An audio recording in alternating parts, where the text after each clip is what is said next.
Hello everyone. In a world full of noise and different opinions, it's easy to forget our own inner voice. But let me tell you, each of us has wisdom inside us, waiting to be heard.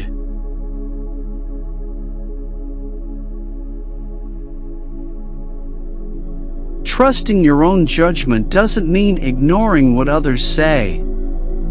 It means recognizing your own unique perspective and intuition. It means knowing that you can make decisions that match your values and dreams. It means taking control of your life.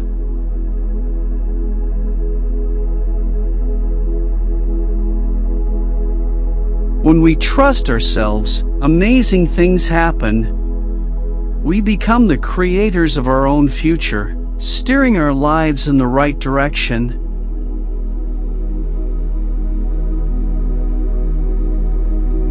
We don't rely only on others, but become confident in navigating life's challenges.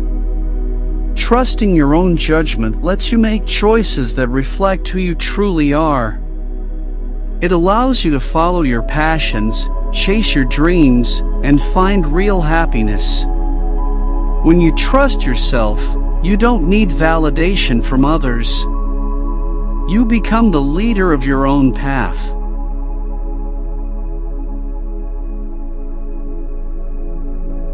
But remember, trusting yourself doesn't mean you'll never make mistakes. We all make them, and that's okay. When we trust ourselves, we learn from our mistakes and grow stronger. We understand that failures don't define us, but help us improve.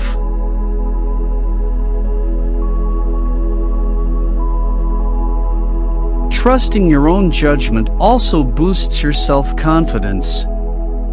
When you believe in your decisions, others are drawn to your confidence.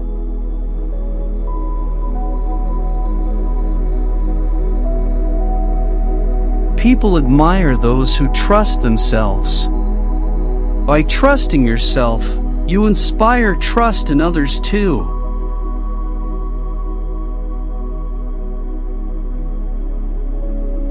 In a world that tells us what to do, staying true to ourselves can be hard. But remember, your voice matters. Your thoughts, opinions, and judgments are important. By trusting yourself, you honor your unique perspective and contribute to the world.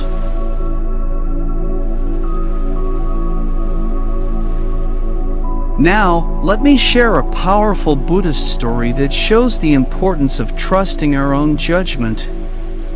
Once upon a time, there were two merchants who were friends. Both of them were getting ready for business.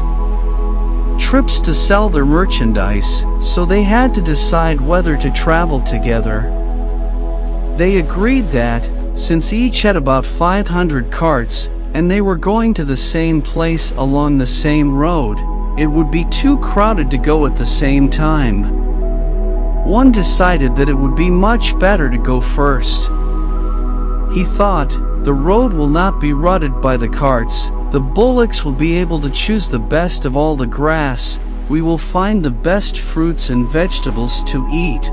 My people will appreciate my leadership and, in the end, I will be able to bargain for the best prices. The other merchant considered carefully and realized there were advantages to going second. He thought, my friend's carts will level the ground so we won't have to do any road work. His bullocks will eat the old rough grass and new tender shoots will spring up for mine to eat. In the same way, they will pick the old fruits and vegetables and fresh ones will grow for us to enjoy. I won't have to waste my time bargaining when I can take the price already set and make my profit. So he agreed to let his friend go first.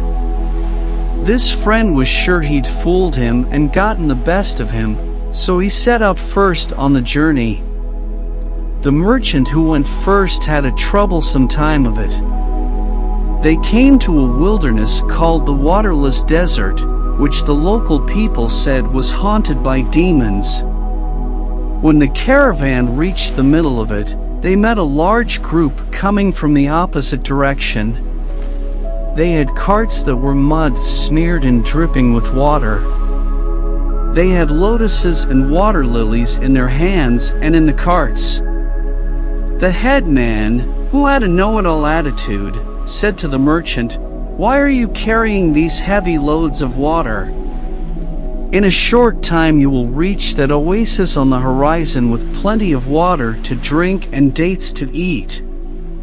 Your bullocks are tired from pulling those heavy carts filled with extra water, so throw away the water and be kind to your overworked animals." Even though the local people had warned them, the merchant did not realize that these were not real people, but demons in disguise. They were even in danger of being eaten by them. Being confident that they were helpful people, he followed their advice and had all his water emptied onto the ground. As they continued on their way, they found no oasis or any water at all. Some realized they'd been fooled by beings that might have been demons, and started to grumble and accuse the merchant. At the end of the day, all the people were tired out. The bullocks were too weak from lack of water to pull their heavy carts. All the people and animals lay down in a haphazard manner and fell into a deep sleep.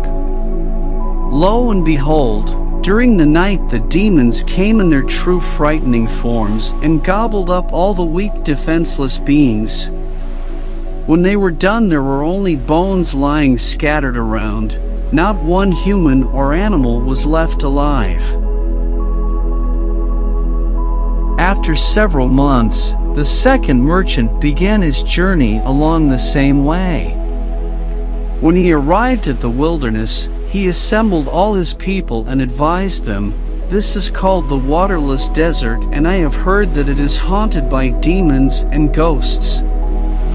Therefore we should be careful, since there may be poison plants and foul water. Don't drink any local water without asking me." In this way they started into the desert. After getting about halfway through, in the same way as with the first caravan, they were met by the water-soaked demons in disguise.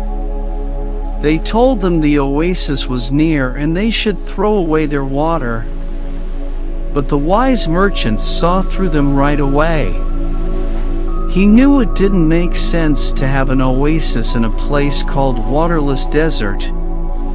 And besides, these people had bulging red eyes and an aggressive and pushy attitude, so he suspected they might be demons.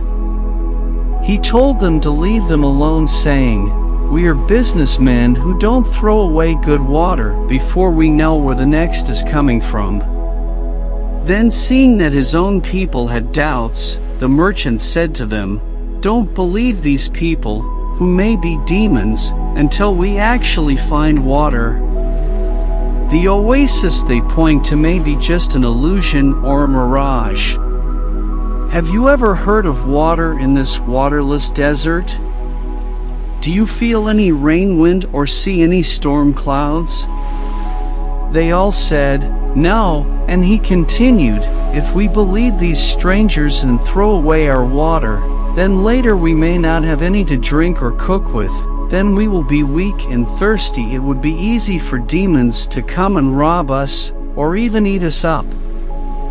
Therefore, until we really find water, do not waste even a drop." The caravan continued on its way and, that evening, reached the place where the first caravan's people and bullocks had been killed and eaten by the demons. They found the carts and human and animal bones lying all around.